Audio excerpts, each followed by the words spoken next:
Terdapat sejumlah titik perubahan penting dalam sejarah umat manusia, dan saat ini kita sedang mengalami salah satunya. Sejumlah kalangan menyebutnya globalisasi atau abad informasi.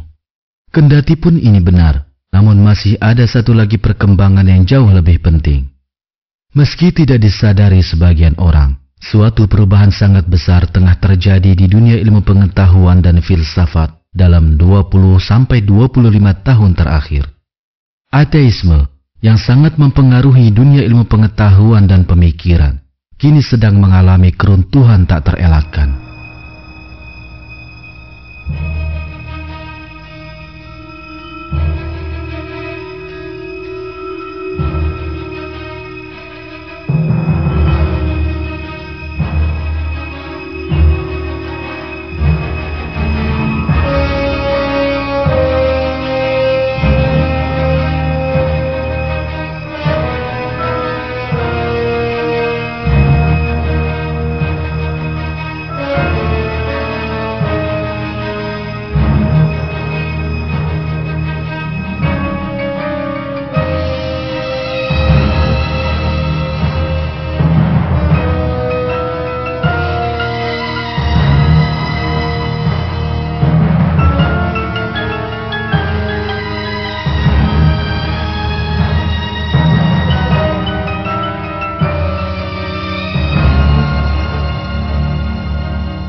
Ateisme atau pengingkaran kepada Tuhan telah ada sejak dulu kala. Namun kebangkitan sesungguhnya paham ini dimulai oleh sejumlah pemikir abad ke-18 yang anti agama.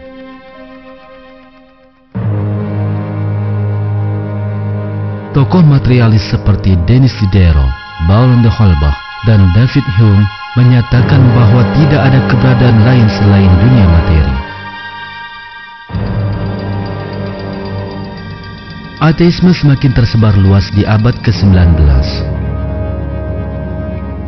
Pemikir seperti Feuerbach, Marx, Engels, Nietzsche, Durkheim, dan Freud menerapkan pemikiran ateisme ke sejumlah bidang ilmu pengetahuan dan filsafat. Dukungan terbesar bagi ateisme datang dari Charles Darwin yang menolak penciptaan dan menggantinya dengan teori evolusi. Darwinisme memberikan penjelasan yang dianggap ilmiah atas pertanyaan yang tak terjawab selama berabad-abad oleh kaum ateis, yakni bagaimana makhluk hidup dan manusia muncul menjadi ada.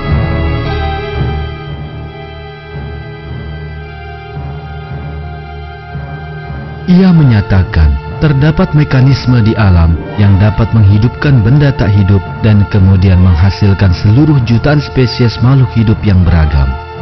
Sangat banyak orang yang mempercayai perkataan keliru ini.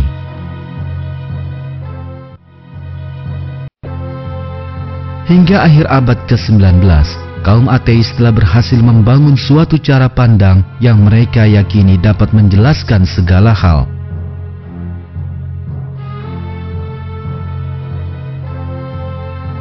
Mereka menolak penciptaan alam semesta, seraya menyatakan alam ini akan ada selamanya dan tidak memiliki permulaan. Mereka mengemukakan bahwa tatanan dan keseimbangan jagat raya ada dengan sendirinya dan tanpa disengaja, dan keberadaannya adalah tanpa tujuan apapun.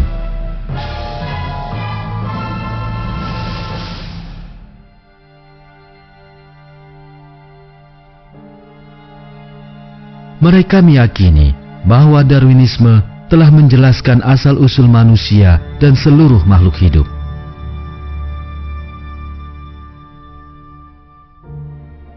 Namun, seluruh pandangan ini runtuh oleh kemajuan yang dicapai ilmu pengetahuan, politik, dan sosiologi di abad ke-20. Penemuan di banyak bidang, dari astronomi hingga biologi, dari psikologi hingga etika sosial, secara prinsip telah menjungkir balikan keyakinan yang mendasari ateisme.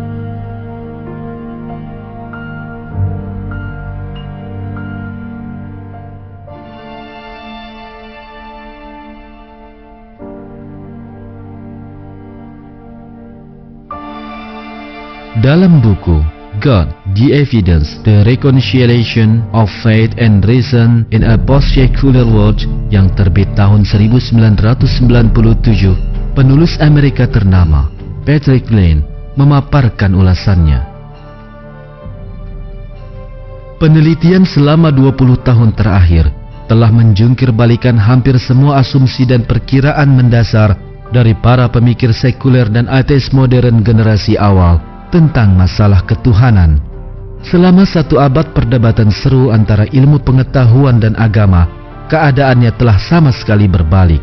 Saat ini, data yang ada mengarah kuat kepada hipotesis keberadaan Tuhan.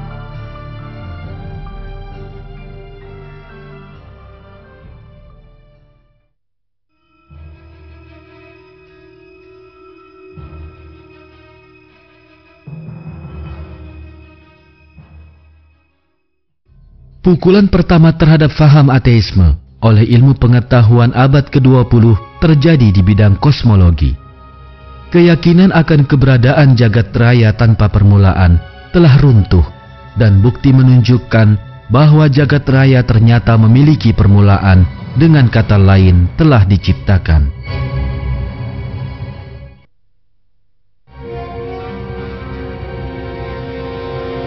Gagasan tentang jagat raya tak hingga pertama kali dikemukakan oleh para filsuf ateis di Yunani kuno. Orang pertama yang mendukung gagasan tersebut di era baru adalah filsuf terkenal abad ke-18, Immanuel Kant.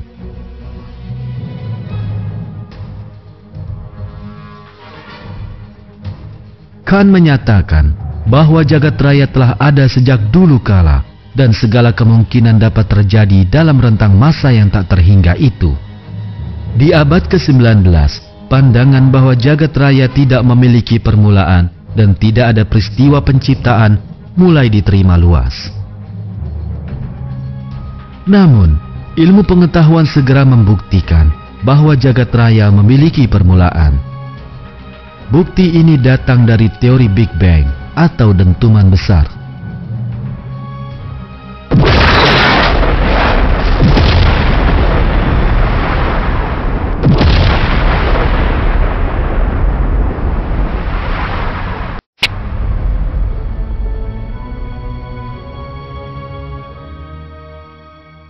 Kebenaran teori Big Bang didukung oleh serangkaian penemuan.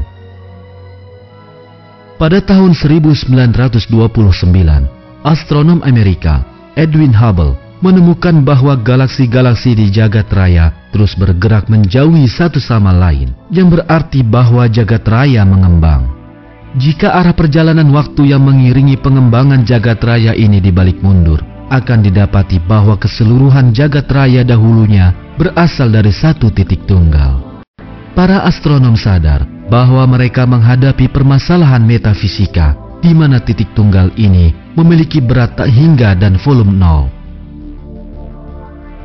Materi dan waktu muncul melalui ledakan titik teramat kecil tersebut. Dengan kata lain, jagat raya diciptakan dari ketiadaan.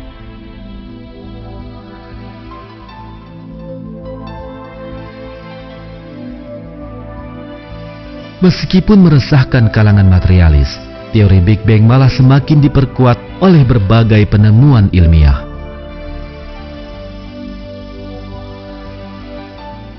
Selama pengamatannya dalam tahun 1960-an, dua ilmuwan, Arno Penzias dan Robert Wilson, menemukan sisa radioaktif yang ditinggalkan oleh ledakan tersebut. Hal ini dikukuhkan dalam tahun 1990-an dengan penemuan tingkat radiasi yang berhasil direkam oleh satelit Cosmic Background Explorer atau COBE.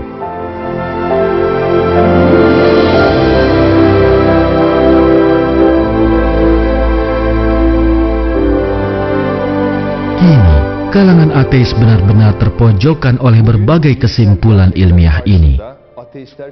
Satu contoh reaksi ateis terhadap teori Big Bang muncul dalam sebuah tulisan tahun 1989 oleh John Maddox, editor majalah Nature, salah satu majalah ilmiah materialis terkenal. Dalam tulisan berjudul Down with the Big Bang, Maddox menulis bahwa Big Bang secara filosofis tidak dapat diterima, sebab para pendukung penciptaan dan gagasan semisalnya mendapatkan pembenaran penuh melalui doktrin Big Bang.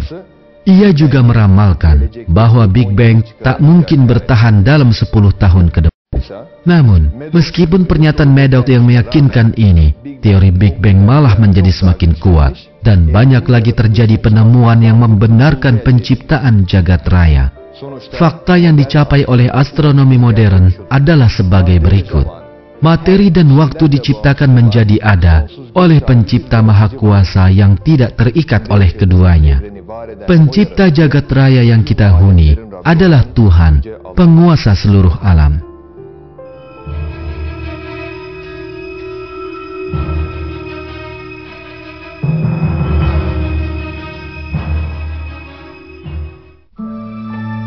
Satu lagi keyakinan ateis yang runtuh akibat penemuan astronomi abad ke-20 adalah gagasan tentang jagat raya yang tidak diciptakan. Pernyataan bahwa materi di jagat raya, benda-benda angkasa, dan hukum yang mengatur munculnya dengan sendirinya secara kebetulan dan tanpa tujuan telah runtuh dengan telak.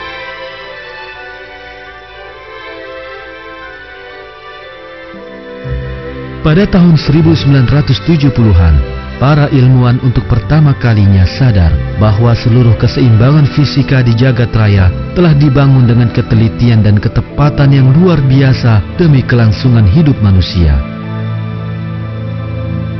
Penelitian yang semakin mendalam mengungkap bahwa hukum fisika, kimia, dan biologi di alam semesta, gaya fundamental seperti gravitasi dan elektromagnetisme, dan struktur unsur pembentuknya telah diciptakan dalam bentuk yang paling tepat bagi kehidupan manusia. Marilah kita pelajari beberapa contoh ini. Terdapat keseimbangan teramat peka pada kecepatan awal pengembangan jagat raya, yakni pada saat ledakan Big Bang. Menurut perhitungan para ilmuwan,